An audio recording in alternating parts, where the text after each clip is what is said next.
आज के इस डीप डाइव में हम दुनिया की इन्हीं हैरत अंगेज और छुपे हुए साहिलों के पीछे छुपी साइंस को समझने की कोशिश करेंगे। बिल्कुल, और उनकी हिस्ट्री और उनके मैकेनिक्स को भी देखेंगे। सही। तो कहाँ से शुरू करें? शुरू करते हैं साहिल की सबसे बुनियादी चीज से, मतलब रेत से। हम आम तौर पर सोचते हैं कि रेत सिर्फ मिट्टी या पत्थर के छोटे टुकड़े हैं, लेकिन हर साहिल की रेत एक मुकम्मल जियोलॉजिकल वाकया होती है। हाँ, बिल्कुल। जैसे मिसाल के तौर पर ऑस्ट्रेलिया का व्हाइट हेवन बीच ले लीजिए। ओह हाँ, मैंने उसके बारे में पढ़ा था। वहाँ की रेत 98% प्योर सिलिका से बनी है। सही। और इसका सबसे हैरत अंगेज पहलू ये है कि धूप कितनी ही शदीद क्यों ना हो, वहाँ की रेत हमेशा ठंडी रहती है। अच्छा, वेट, यहाँ मेरा एक सवाल है।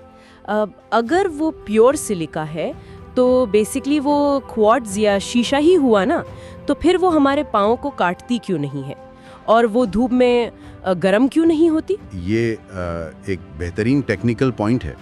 व्हाइट हेवन बीच की रेत का गर्म ना होना दरअसल उसकी मॉलिक्यूलर केमिस्ट्री की वजह से है। ओह अच्छा। हाँ, आम रेत जो हम ज्यादातर साहिलों पर देखते हैं वो मुख्तलिफ किस्म की चट्टानों और मिनरल्स और आयरन के टुकड़ों का मिक्स होती है, जो सोलर रेडिएशन यानी धूप की हरारत को जज्ब करते हैं। सही सही।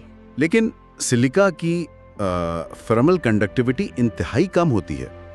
वो हरारत को जज्ब करने के बजाय रिफ्लेक्ट कर देता है। वाओ, मतलब एक नेचुरल हीट रिफ्लेक्टर। जहाँ तक पाँव काटने का सवाल है तो ये वक्त की ताकत का सबूत है। ये सिलिका रेत हजारों बल्कि लाखों साल तक ओशन करंट्स के जरिए रगड़ खाती रही है। ओह, यानी पानी ने उसे स्मूथ कर दिया है। एग्जैक्टली।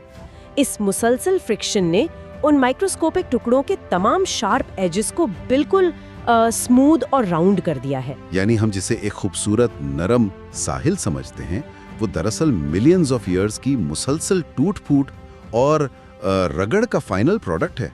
ये तो जियोलॉजी हो गई, लेकिन अगर हम जियोलॉजी से निकलकर बायोलॉजी की तरफ आएं तो बर्म्यूडा का हॉर्सशू बे एक बिल्कुल अलग कहानी सुनाता है। वहाँ की गुलाबी रेत वाकई कमाल है। हाँ, वहाँ की रेत गुलाबी है और मुझे ये जानकर हैरत हुई कि ये गुलाबी रंग किसी पत्थर से नहीं बल्कि जिंदा चीजों से आता है। मैं सही सोच रही हूँ? जी हाँ, बिल्कुल। और ये मैकेनिक्स वाकई माइंड बेंडिंग है। हॉर्सशू बे की पिंक सैंड दरअसल एक सिंगल सेल्ड ऑर्गेनिज्म की वजह से होती है, जिसे फोरामिनिफेरा कहते हैं। फोरामिनिफेरा, अच्छा। हाँ, इनके माइक्रोस्कोपिक शेल्स लाल और गुलाबी रंग के होते हैं। जब ये मर जाते हैं तो इनके शेल्स ओशन फ्लोर पर जमा हो जाते हैं। ओह, और लहरें उन्हें साहिल पर ले आती हैं? सही कहा। उसके बाद लहरें इन्हें तोड़कर कोरल्स और दूसरे शेल्स के साथ मिक्स करती हैं और साहिल पर ला फेंकती हैं। मतलब जब कोई उस गुलाबी रेत पर चल रहा होता है तो वो दरअसल अरबों खरबों छोटे समुद्री जानदारों के स्केलेटन्स की एक फाइन पाउडर पर चल रहा होता है। अजीब सी फीलिंग है ये। थोड़ी अजीब जरूर है, लेकिन खूबसूरत भी है। जैसे ही दिन ढलता है और सूरज का जाविया बदलता है, रोशनी इन कैल्शियम कार्बोनेट के टुकड़ों से रिफ्लेक्ट होकर अपना शेड तब्दील करती है।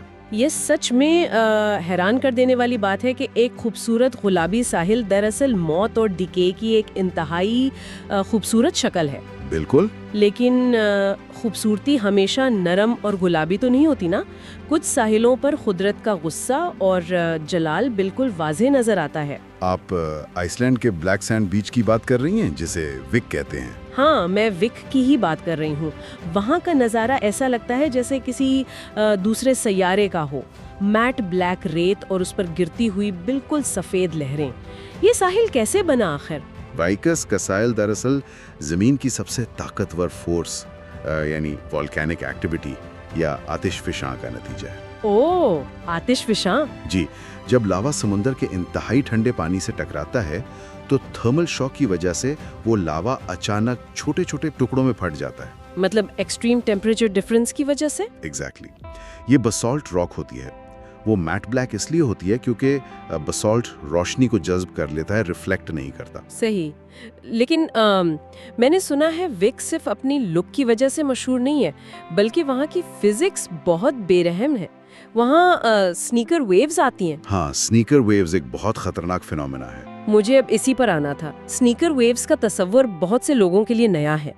आम साहिलों पर लहरें एक मखसूस रिदम के साथ आती हैं, तो फिर ये स्नीकर वेव्स अचानक बगैर किसी वार्निंग के इतनी आगे तक कैसे आ जाती हैं? इसके पीछे वहाँ की बैथोमेट्री यानी समुंदर की तय का निजाम शामिल है। अच्छा, वो कैसे? आम साहिलों पर समुंदर के अंदर एक ग्रेजुअल स्लोप होता है जो लहरों की ताकत को आहिस्ता आहिस्ता कम कर देता है, लेकिन वाइकिक में समुंदर के अंदर एक अचानक और बहुत गहरा ड्रॉप ऑफ है। यानी पानी एकदम से गहरा हो जाता है वहाँ? बिल्कुल।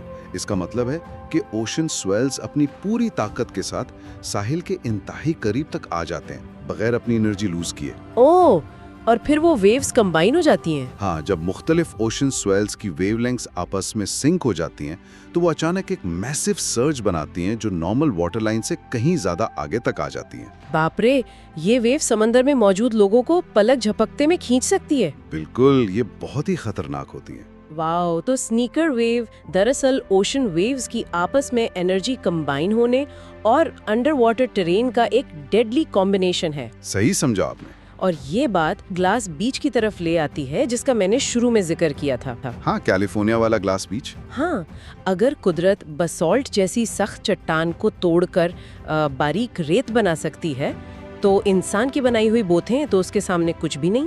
बिल्कुल।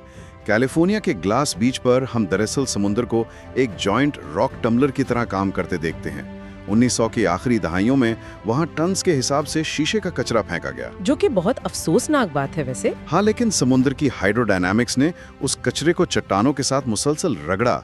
वाटर करंट्स और पत्थरों के फ्रिक्शन ने उस शार्प ग्लास के एजेस को स्मूथ किया और उसे फ्रॉस्ट किया और फाइनली उसे खूबसूरत बना दिया। एग्जैक्टली।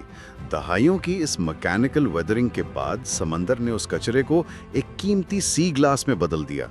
क्या बात है।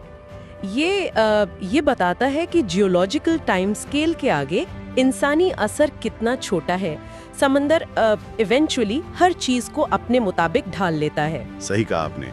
वक्त और पानी की ताकत लाजवाब है। ये एक बहुत ही प्रोफाउंड थॉट है। लेकिन जहां ग्लास बीच समंदर के गुस्से और फ्रिक्शन का नतीजा है, वहीं दुनिया में कुछ ऐसे साहिल भी हैं जो समंदर और पहाड़ों की जियोग्राफियाई दोस्ती की वजह से बचे हुए हैं। अपन जियोलॉजिकल फोर्ट्रेसेस की बात कर रही है ना? हाँ, मुझे इन जियोलॉजिकल फोर्ट्रेसेस या कुदरती किलों की ज्योमेट्री बहुत फैसिनेटिंग लगती है। जैसे ग्रीस का नवाजियो बीच ले लीजिए। ओह, नवाजियो बीच, उसकी तो क्या ही बात है। ये साहिल हर तरफ से ऊंची लाइमस्टोन क्लिफ से घिरा हुआ है और वहाँ पहुँचना आसान नहीं है। लेकिन मैंने पढ़ा था कि वहाँ की सबसे अजीब चीज़ वहाँ की आवाज़ है। वहाँ आवाज़ें बिल्कुल अलग तरह बिहेव करती हैं। ये क्या लॉजिक है इसके पीछे? नवाजियो बीच दरअसल एक नेचुरल अकोस्टिक मिरर की तरह काम करता है। वो जो ऊंची लाइमस्टोन क्लिफ्स हैं, उनकी बनावट एक पैराबोलिक शेप में है। अच्छा, जैसे कोई डिश एंटेना होता है। बिल्कुल, एक जायंट सैटेलाइट डिश की तरह। जब लहरों की आवाज़ या वहाँ मौजूद लोगों की आवाज़ इन चट्टानों से टकराती है, तो वो आवाज़ इधर उधर फैलने के बजाय उन क्लिफ्स के कर्व से वापस रिफ्लेक्ट होकर उसी मकाम पर फोकस हो जाती है। वाओ, ये साउंड वेव्स की रिफ्लेक्शन का एक परफेक्ट नेचुरल एग्जाम्पल है। हाँ, इसी से वहाँ का माहौल एक एम्फी थिएटर जैसा महसूस होता है, जहाँ हवा की सरसराहट भी गूंजती हुई महसूस होती है। क्या कमाल फिजिक्स है। मतलब एक साहिल जो एक सैटेलाइट डिश की तरह काम कर रहा है, और इसी तरह लाइमस्टोन चट्टानों ने थाईलैंड के रेले बीच को भी दुनिया से काट कर रखा हुआ है। रेले बीच की ज्योग्राफी भी बहुत यूनिक है। हाँ, वहाँ कोई सड़कें नहीं है, कोई गाड़ी नहीं जा सकती, सिर्फ लॉन्ग टेल बोट्स के जरिए वहाँ दाखिल हुआ जा सकता है।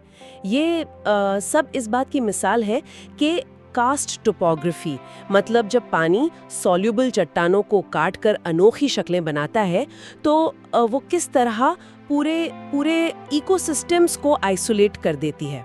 आपने बिल्कुल ठीक टर्म यूज की। कास्ट टोपोग्राफी ही इन छुपे हुए साहिलों के वजूद में आने की सबसे बड़ी वजह है। जैसे सार्डिनिया इटली में काला गोलोरित्जे को देख लें। अच्छा, वहाँ क्या खास है? वहाँ अगुगिया नाम का एक नीडल लाइक लाइमस्टोन पिलर पानी के ऊपर खड़ा है। ये वक्त के साथ चट्टानों के घुसने या इरोजन का एक आखिरी बचा हुआ निशान है। ओह, ओके। और वहाँ करीबी कैला लूना है, जहाँ समंदर ने इन्हीं लाइमस्टोन पहाड़ों के अंदर इमेंस सी केव्स काट दी हैं। जबरदस्त। और लोग वहाँ धूप से बचने जाते हैं ना? हाँ, जब धूप तेज होती है तो ये डार्क कूल केव्स इंसान को एक नेचुरल एयर कंडीशनिंग फराहम करती हैं। पानी की एसिड कंटेंट और लहरों की मैकेनिकल फोर्स ने हजारों साल में इन केव्स को कार्व किया है। लेकिन एक मिनट रुकिए, यहाँ एक बहुत अहम पॉइंट है जिस पर मुझे थोड़ा पुशबैक देना है आपसे। जी जरूर, बताइए। हम इन जगहों को अनटच्ड और आइसोलेटेड कहकर रोमांटाइज तो कर रहे हैं, लेकिन आज की दुनिया में जहाँ सैटेलाइट इंटरनेट है और हर जगह ड्रोन्स उड़ रहे हैं, तो क्या वाकई ये जगहें बिल्कुल ह्यूमन इन्फ्लुएंस से पाक हैं? ये बहुत वैलिड सवाल है। मेरा मतलब है, ये साहिल कोई म्यूजियम के डिस्प्ले तो नहीं है जहाँ इंसान दाखिल नहीं हो सकता। क्या यहाँ इंसानी जिंदगी इन जियोलॉजिकल फोर्सेस के साथ किसी तरह एडजस्ट हुई है? आपने बहुत सही निशानदेही की है। ये जगह आइसोलेटेड जरूर हैं, लेकिन डेड नहीं है। इन साहिलों पर इंसानी जिंदगी मौजूद है। अच्छा, तो वो किस तरह सर्वाइव करते हैं वहाँ? फर्क ये है कि वहाँ इंसान ने माहौल को अपने मुताबिक तब्दील करने के बजाय खुद को साहिल और समुंदर के मैकेनिक्स के हिसाब से ढाल लिया है। इसको हम एक सिम्बायोटिक रिलेशनशिप कह सकते हैं। कीनिया के दियानी बीच पर भी मिलता है वैसे। हाँ, दियानी बीच का भी अपना एक मखसूस सिस्टम है। वहाँ का पूरा निज़ाम उसके मैसिव कोरल शेल्फ पर डिपेंड करता है। जब लो टाइड होती है, यानी पानी पीछे जाता है, तो वो कोरल शेल्फ एक्सपोज हो जाता है। सही, और वो एक पूरा नया इकोसिस्टम है जो सिर्फ कुछ घंटों के लिए जाहिर होता है। एग्जैक्टली। वहाँ के लोकल्स इसी टाइडल विंडो के अंदर अपना रिस्क तलाश करते हैं, और अगर आप उफक पर देखें तो उनकी ट्रेडिशनल डाउ बोट्स उन ट्रेड विंड्स का इस्तेमाल करती हैं जो सदियों से इस खित्ते में चल रही हैं। वहाँ की जिंदगी का हर पहलू ओशनोग्राफी से डिक्टेट्स होता है। और अगर हम इस बात को टाइम और हिस्ट्री के एंगल से देखें तो मेक्सिको का तुलुम बीच एक ऐसी जगह है जो सीधा हमें पास्ट में ले जाती है। ओ, तुलुम बीच, हाँ। वहाँ साहिल के बिल्कुल ऊपर मायन तहजीब के कदीम खंडर मौजूद है, जहाँ तक मुझे याद है। जी बिल्कुल, मायन रूइंस है वहाँ। और उन्होंने इस जगह को सिर्फ खूबसूरती के लिए चूज नहीं किया था, बल्कि इसके पीछे उनकी सेलेस्टियल और नेविगेशनल स्ट्रैटेजीज थी। अच्छा, तो आखिर वहाँ एक क्लिफ के ऊपर शहर बसाने का असल मकसद क्या था, एक व्यू के अलावा? मतलब तुलुम मायन तहजीब के आखिरी शहरों में से एक था, और इसकी लोकेशन प्योरली स्ट्रेटेजिक और एस्ट्रोनॉमिकल थी। समुंदर के बिल्कुल ऊपर क्लिफ पर होने की वजह से हाँ, ये एक नेचुरल वॉच टावर का काम करता था। ओह, तो डिफेंस सिस्टम था उनका। हाँ, जो दुश्मनों और बड़े समुद्री तूफानों यानी हरिकेन्स से बाखबर रखता था। लेकिन इससे भी ज्यादा अहम बात यह है कि वहाँ की बिल्डिंग्स को स्पेसिफिकली एस्ट्रोनॉमिकली अलाइन किया गया था। वाओ, एस्ट्रोनॉमी का भी यूज? कैसे? उनके मेन टेम्पल की एक छोटी सी खिड़की में से सूरज की पहली किरण सिर्फ विंटर सॉल्स्टिस के दिन बिल्कुल सीधी पड़ती थी। वो साहिल को सिर्फ जमीन की सरहद नहीं, बल्कि वक्त और आसमान को मापने के एक टूल के तौर पर इस्तेमाल करते थे। यानी एक ऑब्जर्वेटरी के तौर पर इस्तेमाल करते थे। ये सच में हैरानकुन है कि कैसे एक साहिल एक ही वक्त में डिफेंस, इकोनॉमी और एस्ट्रोनॉमी का सेंटर बन सकता है। बिल्कुल, इंसानी दिमाग और कुदरत का बेहतरीन मिलाप है ये। लेकिन हम सिर्फ इंसानों की बात क्यों करें यहाँ? जहाँ इंसानी दाखला अंदाजी थोड़ी कम होती है, वहाँ वाइल्ड लाइफ इस जियोलॉजिकल एनवायरनमेंट में अपने आप को ढालने के ऐसे तरीके निकालती है जो हमारी आम समझ से बिल्कुल बाहर है। आप ऑस्ट्रेलिया के कैंगरूज की बात करने लगी हैं ना? हाँ, मैं खुसूसी तौर पर ऑस्ट्रेलिया के लकी बे का जिक्र करना चाहती थी। मैं जब पहली दफ़ा इसके बारे में सुना तो मुझे लगा कि किसी ने तस्वीर को फोटोशॉप किया है। हाँ, पहली नज़र में वो ऐसा ही लगता है। वहाँ उस सफ़ेद रेत और टर्कोइज पानी के किनारे कैंगरूज सन बात कर रहे होते हैं। आमतौर पर हम कैंगरूज को ड्राई आउटबैक या खुश्क झाड़ियों में सोचते हैं ना? हाँ, आम तस्वुर वही है। तो एक कैंगरू साहिल पे क्या कर रहा है? ऐसा लगता है जैसे किसी कंप्यूटर गेम में कोई ग्लिच आ गया हो। हाँ, ये कोई ग्लिच नहीं है, बल्कि एक हाईली इवॉल्व्ड बिहेवियरल एडेप्टेशन है। ऑस्ट्रेलिया का सदर्न कोस्ट गर्मियों में शदीद गर्म हो जाता है। ओह अच्छा, तो गर्मी से बचने आते हैं। हाँ, कैंगरूज को अपनी बॉडी हीट को रेगुलेट करने की जरूरत होती है। लकी बे पर जो हवा समंदर से आती हैं, वो टेम्परेचर को काफी ड्रॉप कर देती हैं। सही, और वो पानी की तलाश में भी आते होंगे। एग्जैक्टली। वो समंदर का पानी और फ्रेश वाटर सोर्सेज के आसपास एसेंशियल मिनरल्स और सॉल्ट लेक्स तलाश करने आते हैं। वो वहाँ सिर्फ चिल नहीं कर रहे होते, बल्कि थर्मोडायनामिक्स और न्यूट्रिशन के बेसिक असूलों का फ़ायदा उठा रहे होते हैं। थर्मो रेगुलेशन, क्या बात है। यानी वो अपना टेम्परेचर मेंटेन करने के लिए बीच पर जाते हैं। ये तो काफ़ी लॉजिकल लग रहा है अब। और इसी किस्म का एक और अडेप्टेशन हमें अरूबा के ईगल बीच पर देखने को मिलता है। ईगल बीच, वहाँ के डिवी डिवी दरख्त बहुत मशहूर है। हाँ, वहाँ डिवी डिवी दरख्त पाए जाते हैं और वो दरख्त सीधे खड़े होने के बजाय बिल्कुल 90 डिग्रीज पर एक ही डायरेक्शन में झुके हुए होते हैं। एक नज़र में लगता है कि वक्त वहाँ फ्रीज हो गया है।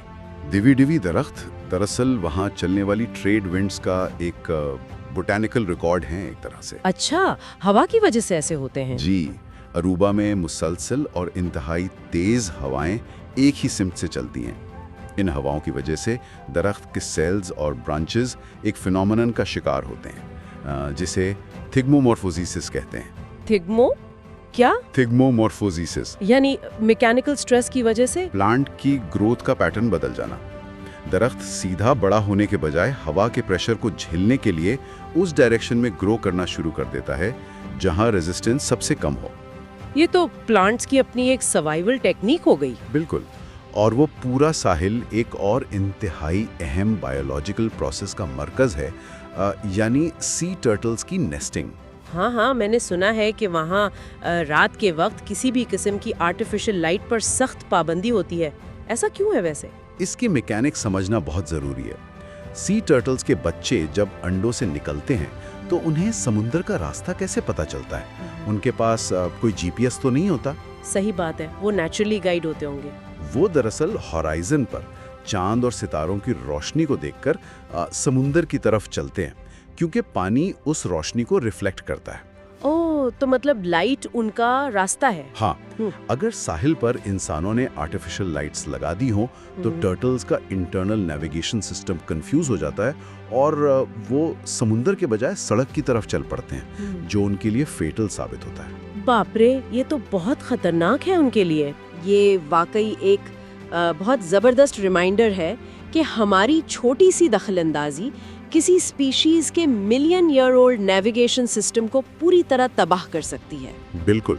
वैसे इन सब मकामात के बारे में बात करते हुए ना एक ऐसी फीलिंग आती है जिसे शब्दों में बयान करना मुश्किल है।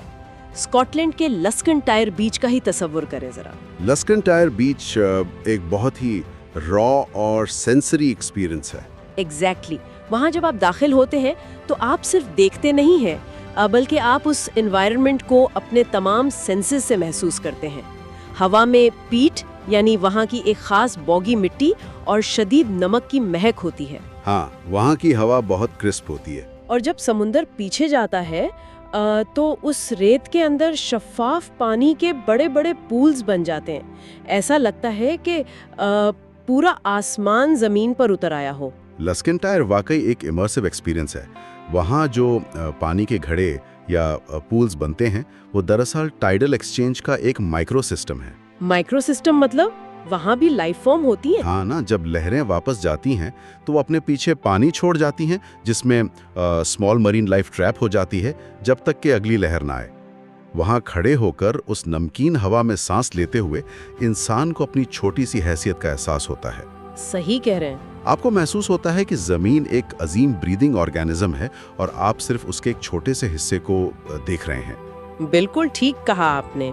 इस सब का निचोड़ क्या निकलता है? हमने आज व्हाइट कोर्ट सिलिका से लेकर वोल्केनिक ब्लैक सैंड तक और लाइमस्टोन के एकूस्टिक मिरर से लेकर कैंगरू के थर्मो रेगुलेशन तक डिस्कस किया। और सी टर्टल्स की सेलेस्टियल नेविगेशन को भी नहीं भूलना चाहिए। हाँ बिल्कुल, और तुलुम की एस्ट्रोनॉमी तक सब कुछ कवर किया हमने। तो इन तमाम साहिलों का तज्जिया करने के बाद एक चीज़ जो बिल्कुल साफ वाज़े होती है वो ये कि साहिल सिर्फ ज़मीन के ख़त्म होने की जगह नहीं है। सही बात है, ये बहुत अहम पॉइंट है।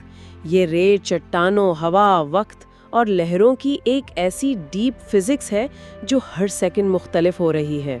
अगर मैं इस पूरी डिस्कशन को एक साइंटिफिक कॉन्सेप्ट में समेटूं तो इन तमाम साहिलों का कोर प्रिंसिपल डायनामिक इक्विलिब्रियम है। डायनामिक इक्विलिब्रियम, इसको थोड़ा आसान अल्फाज में समझाएं। यानी एक ऐसी तब्दीली जो मुसलसल हो रही है लेकिन फिर भी एक तवाजुन कायम रखती है। हवा, पानी और वक्त इन साहिलों को हर लम्हे तोड़ रहे हैं और फिर से बना रहे हैं। अच्छा, एक कॉन्स्टेंटली चेंजिंग स्टेट जो बैलेंस्ड भी है। हाँ, ये ज़मीन के सबसे एक्टिवली चेंजिंग हिस्से हैं जहाँ जियोलॉजी और बायोलॉजी आपस में मुसलसल इंटरैक्ट कर रहे हैं। ये कॉन्सेप्ट वाकई हमारे सोचने के अंदाज को बदल देता है और इस सफ़र के आखिर में मैं उन तमाम लोगों के लिए जो इस डीप डाइव में हमारे साथ शामिल थे एक गहरा सवाल छोड़ना चाहती हूँ। ज़रूर। आज हमने समझा कि साहिल कोई रुकी हुई तस्वीर नहीं है, बल्कि वक्त के समुंदर में तैरती हुई तब्दीलियाँ हैं। जो साहिल कल जैसा था वो आज लहरों और हवा के बाद थोड़ा सा मुख्तलिफ हो चुका है। बिल्कुल, रोज बदलता है। तो जब हम एनवायरमेंटलिज्म में किसी जगह को उसकी असली हालत में महफूज या प्रिजर्व करने की बात करते हैं, तो क्या हम दरअसल कुदरत के उस नेचुरल इरोजन और तब्दीली के प्रोसेस के खिलाफ बगावत नहीं कर रहे? ये एक बहुत गहरा सवाल है वाकई। क्या हम वक्त को एक ही पॉइंट पर फ्रीज करने की नामुमकिन कोशिश कर रहे हैं, या इन साहिलों की असली खूबसूरती और हकीकत ही इस बात में है कि इनका फना होना और नया बनना ही इनकी असल लाइफ फोर्स है? इस बारे में ज़रूर सोचिएगा।